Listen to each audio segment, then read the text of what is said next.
ಅಕ್ರಮ ಅಡಿಕೆ ಆಮದು ತಡೆಗೆ ಅಮಿತ್ ಶಾಗೆ ರಾಜ್ಯದ ಸಂಸದರು ಮನವಿ ಮಾಡಿದ್ದಾರೆ. ವಿದೇಶದಿಂದ ಅಕ್ರಮವಾಗಿ ಅಡಿಕೆ ಆಮದು ನಿಲ್ಲಿಸುವಂತೆ ಮನವಿ ಮಾಡಿದ್ದು ಶಿವಮೊಗ್ಗ ಸಂಸದ ಬಿವೈ ರಾಘವೇಂದ್ರ ನೇತೃತ್ವದಲ್ಲಿ ಅಮಿತ್ ಶಾರನ್ನ ಭೇಟಿಯಾಗಿದ್ದಾರೆ. ಅಮಿತ್ ಶಾ ಭೇಟಿಯಾಗಿದ್ದಾರೆ.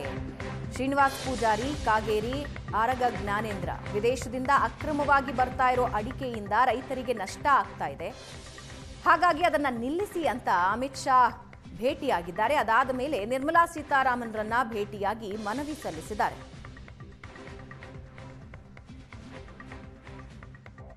ಬೇರೆ ಬೇರೆ ದೇಶಗಳಿಂದ ಕಾನೂನು ಬಾಹಿರವಾಗಿ ಅಡಿಕೆ ದೇಶದ ಒಳಗಡೆ ಬರ್ತಾ ಇದೆ.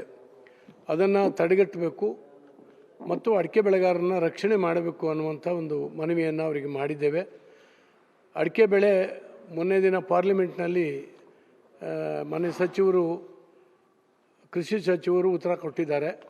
35% ಇಳುವರಿ ಡೌನ್ ಆಗಿದೆ ಇಡೀ ದೇಶದಲ್ಲಿ ಅಡಿಕೆ ಬೆಳೆ.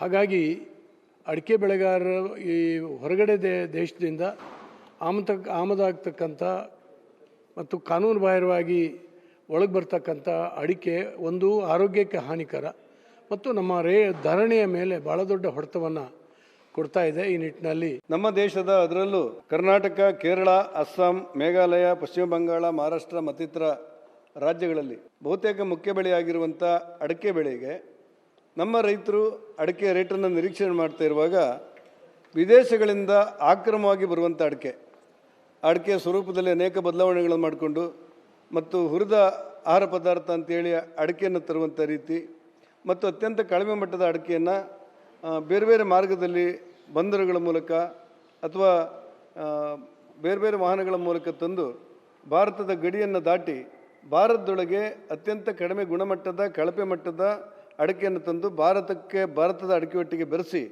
ಇಲ್ಲಿ ಒಳ್ಳೆಯ ರೇಟನ್ನು ಪಡೆದರಿಂದಾಗಿ ನಮ್ಮ ರೈತರಿಗೆ ಇದು ಅನ್ಯಾಯ ಆಗುತ್ತೆ. ಆದ್ದರಿಂದ ಗಡಿಯನ್ನು